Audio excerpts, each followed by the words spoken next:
Ya, pasca Padepokan Nurzat Sejati di Desa Rejo Winangun, Blitar, Jawa Timur yang digeruduk warga, wilayah tersebut mendapatkan penjagaan ketat dari aparat. Dan Padepokan Nurzat Sejati milik Gus Samsudin di Desa Rejo Winangun ini masih dijaga petugas gabungan dari Linmas, Polri, dan juga TNI. Penjagaan ini dilakukan buntut dari insiden digeruduknya Padepokan oleh sekelompok orang yang meminta lokasi tersebut ditutup. Penutupan sementara Padepokan akan dilakukan hingga 3 hari ke depan, pemirsa. Hal ini sesuai dengan kesepakatan antara warga dan Gus Samsudin saat dilakukan mediasi di Polsek setempat.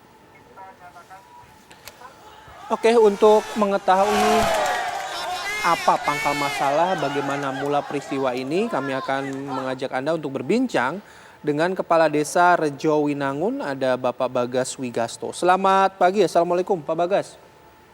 Selamat pagi, Waalaikumsalam Mas Bayu, Baik. Pak Rita. Ya. Pak Bagas, jadi sebenarnya apa yang terjadi Pak kemarin ketika warga akhirnya menggeruduk dan meminta Padepokan tersebut ditutup?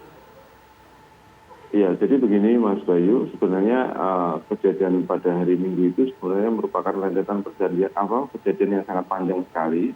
Karena apa? Keberadaan daripada Padepokan itu memang ada beberapa warga desa dalam desa Rejono maupun di luar warga desa Rejono yang menerima sebuah berita-berita kaitan dengan kegiatan di Padepokan itu sendiri.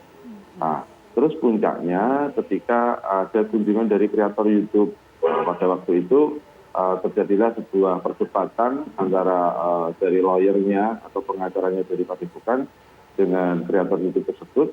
Berikut ketika saya mengambil peran menanyakan KTP dan sebagainya, karena saya melihat dengan saya menanyakan KTP, saya melihat potensi yang ada di situ karena sama-sama menggunakan oknum ormas keagamaan. Dari situlah keberadaan saya menanyakan KTP tadi sebagai deteksi dini persoalan pada kejadian itu dan pada pasca kejadian kemarin itu, Mas Bayu. Oke, jadi warga itu dapat informasinya, informasi yang bagaimana sih Pak?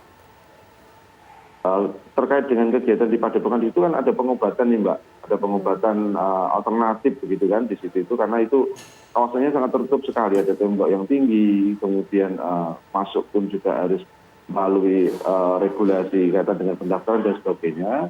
Jadi masyarakat kurang begitu paham apa yang terjadi dalam Padepokan itu.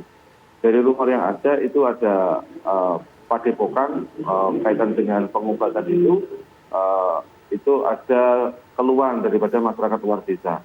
Perlu diketahui bahwa Padepokan tersebut warga desa kami Rejo Winangun itu tidak ada yang berubah ke sana Mbak Tita dan Mas Bayu. Loh, memang Padepokan ini sudah berapa lama berdirinya Pak?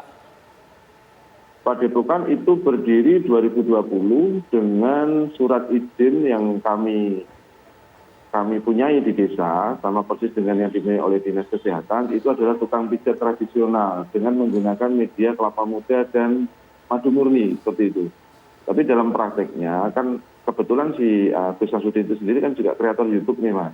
Jadi di situ dia dalam upload video-video di YouTube itu pengobatan kaitan dengan ilmu kebal, kemudian kaitan dengan ada dukun santet dan sebagainya itu. Oke.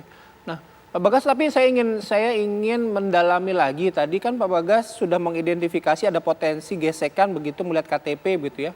Karena dua-duanya berasal dari ormas keagamaan yang sama begitu ya Pak ya? Iya betul. Oke. Nah, potensi gesekannya itu di bagian apanya Pak gitu? Kalau misalnya dari dua belah pihak menggunakan mengatasnamakan ormas keagamaan yang sama begitu. Dan potensi yang Bapak deteksi juga akan terjadinya gesekan dengan warga di Rejo Winangun ini. Iya, jadi begini Mas Bayu, 5 hari sebelum kejadian itu, kami sebenarnya sudah mendengar rumor kaitan dengan kedatangan kreator YouTube itu. Salah satu yang mungkin mereka berkunjung itu.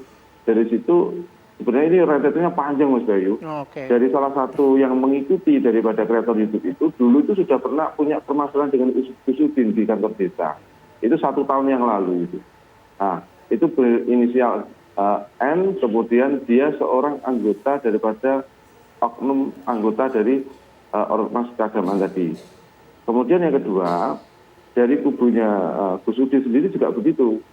Dalam setiap aplikasi YouTube-nya, di konten-konten YouTube-nya itu senantiasa di belakangnya itu juga menggunakan atribut ormas keagamaan tadi. Oke. Dari sinilah kemarin waktu di video di streaming dari salah satu kreator YouTube tadi, itu terjadi perdebatan antara lawyernya tersebut dengan kreator YouTube tadi. Oke. Nah, pada saat itulah itu terlihat jelas dalam streamingnya, di situ muncul orang-orang yang memakai baju atribut ormas keagamaan kan gitu. Nah, di saat terjadi perdebatan itu, salah satu daripada pengikut, bahasanya adalah pengikut, bukan tim ya, saya kategorikan itu pengikut karena itu dia bukan bagian dari tim itu, dia meminta bantuan kepada pengurus GP Ansor Kecamatan Kademangan, minta bantuan bahwa di sini ada keributan yang melibatkan ormas keagamaan tadi, warga desa dan padepokan. Dari sinilah, itu video call Mas. Dan itu posisinya ketika situasi sudah memanas. Pada waktu itulah saya itu dikabarin oleh masyarakat bahwa ada keributan yang melibatkan dari kedua kreator YouTube itu. Saya meluncur ke sana, saya datang di padepokan, di video-video juga ada, saya tahan Bu Sudin, Anda di sini aja dulu. Saya akan menyelesaikan, saya akan datangin. Karena apa? Kalau mereka bertemu nanti, berarti dua oknum tadi pasti akan berhadapan-hadapan. Oke. Iya.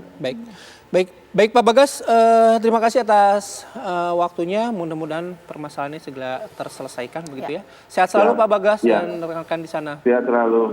Ya, terima kasih Mas Bayu, Mbak Vita. Ya, terima kasih kembali.